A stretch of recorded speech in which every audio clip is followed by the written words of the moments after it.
ما قدم الزعيم عادل إمام من مسرحيات وأفلام.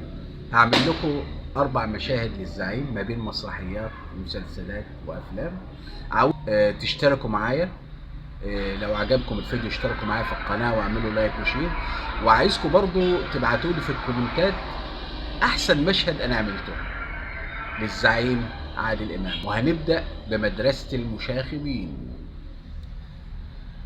الله، بتقول الست دي حد يقول لها اي حاجة اخوكوا مزنوق وكلنا هنتزنق الزنقة المنيلة دي، اي حاجة وانا اقول على طول. فحاجة علينا اسمها المنطق، فحاجة علينا اسمها المنطق. انا عارف بيجيبوا لنا الاسامي دي منين. انا ما اعرفش يا ستات، انا لو اعرف اقول على طول. هو بينا لا سمح الله محاكم ولا اولاد ولا اي حاجة؟ طب اتفضل. الله هي شغلنا بقى. اتفضل قوم اتفضل اقعد. احنا بنشتغل عند اهاليك واحنا هنا ولا انت قلت ايه؟ لا انا ما قلتش حاجه ولا اي حاجه. لا شوف اما اقول لك، انا غير العالم اللي ورايا ده خالص، انا بغل. انت ما عندكش فكره عن بهجه الاباصيري ولا ايه؟ لا ازاي، ده انا جاي مخصوص علشان انا الله.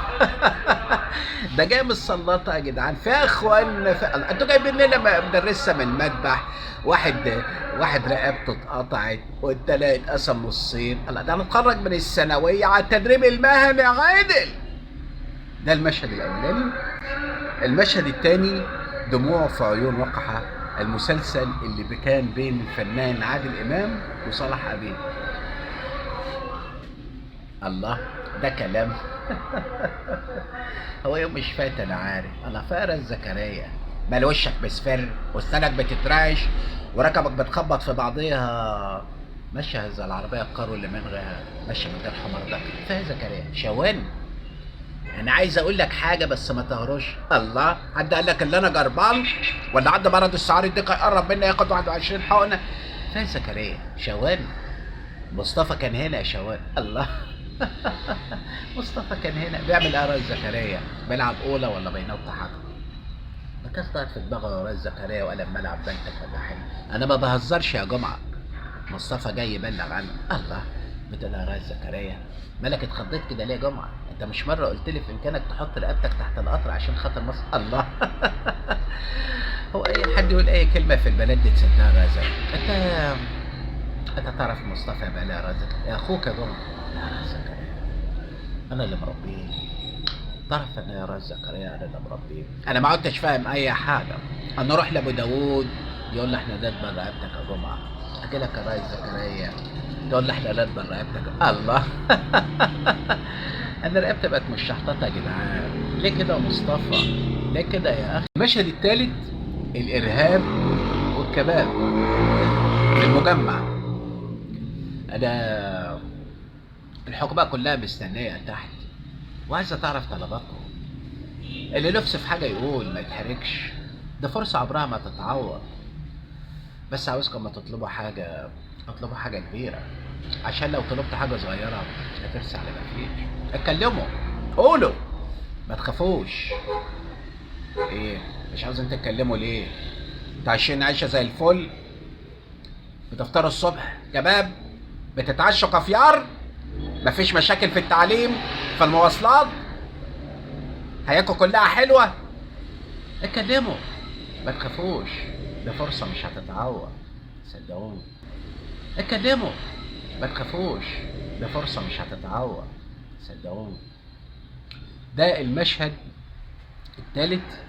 المشهد الرابع من فيلم الهلفوت، وكان الفنان عادل امام مغير صوته. الله.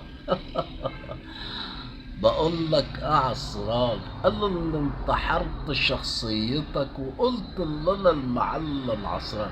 انت يا هلفوت لو مش مصدق نخبط راسك في الحيط. اول هام تمشي تروح تجيب الفلوس. انت راجل عليك اهبل. الفلوس ايه اللي اجيبها؟ هو اللي يخش يجيب الصنعة يطلع تاني؟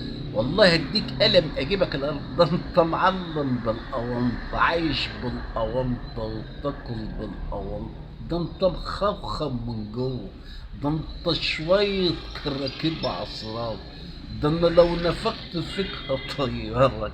انا صحيح هلفوت بس قلبي من جوه زي الحديد. ده المشهد الرابع. في بقى مشهد للزعيم عادل امام مع الفنان عمر حريري لما في مسرحيه الواد سيد الشغال، لما خرج على النص. كان مشهد جميل جدا.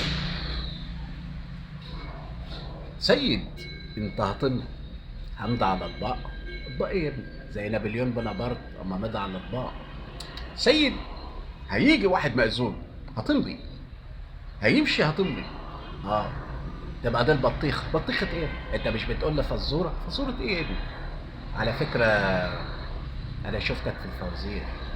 مش انت اللي بتيجي في رمضان؟ رمضان ايه؟ انا إيه؟ انت اللي شغالك في الحاجات دي مش عارف. اشتغل في ايه؟ اشتغل في اي حاجه. اشتغل في محمد رسول الله. هو انت كان اسمك ايه؟ كهلان. علي صوتك، ما تخافش على مسؤوليتك. اسمي كهلان ومبسوط قوي يا اخويا. سيد، احنا هنفضل طول النهار نقول يا سيد؟ اغزى الشيطان كده و...